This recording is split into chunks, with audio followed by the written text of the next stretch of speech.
विद्युत वितरण कंपनी विरोधात स्वाभिमानी रिपब्लिकन पक्षाचे तहसीलदारांना निवेदन। महावितरण कंपनी विरोधात शेतकरी आक्रमक झाले असून स्वाभिमानी रिपब्लिकन पक्षाच्या वतीने तालुकाध्यक्ष महेंद्र पगारे यांच्या नेतृत्वामध्ये तहसीलदार आबा महाजन यांना निवेदन देण्यात आले आहे।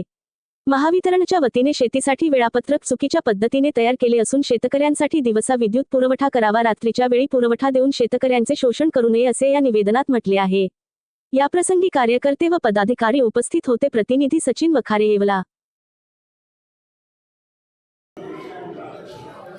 आज आम्ही माननीय तहसीलदार साहेब यांना लेखी निवेदन दिलेलं आहे।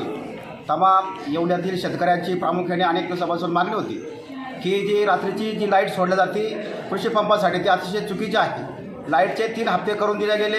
पहिला हप्ता आहे तो सकाळी 8 ते संध्याकाळी 4 वाजेपर्यंत, दुसरा हप्ता आहे तो संध्याकाळी 4 ते रात्री 12 वाजेपर्यंत, आणि रात्री 12 वाजता लाईट येते तर सकाळी 8 वाजेपर्यंत, आणि 15 दिवस शेतकऱ्यांना आपला प्राण हा धोक्यात घालून अक्षरशः गहू मोठाले झाले, मका मोठाले झाले आणि पिकं मोठे झाले असल्यामुळे त्या पिकांमध्ये उंदीर आणि घुशीचे प्रमाण वाढलेले आहे आणि यांना खाण्यासाठी साप मात्र जरूर येतात। शेतकऱ्यांना जर साप चावला तर ते इम्याची वाट पाहण्यापेक्षा आमची कळकळीची विनंती आहे की ते सर्व थांबवा आणि दिवसाची लाईट आम्हाला पुरवत करा।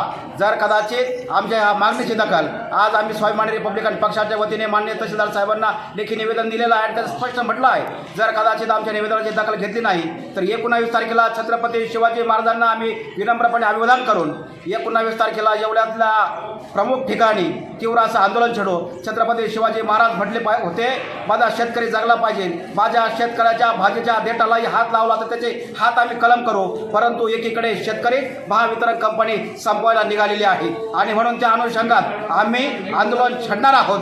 परंतु मला खात्री आहे की माननीय तहसीलदार साहेब याच्यावर तात्काळ निर्णय घेतील आणि ह्या ज्या लोड शेडिंगचे जे 3 हप्ते केले आहे याच्यात फेरबदल करतील अशी आम्हाला खात्री आहे। जर कदाचित 2 दिवसात झाली नाही तर मात्र आम्ही रस्त्यावर आल्याशिवाय राहणार नाही, आमचा इशारा आहे।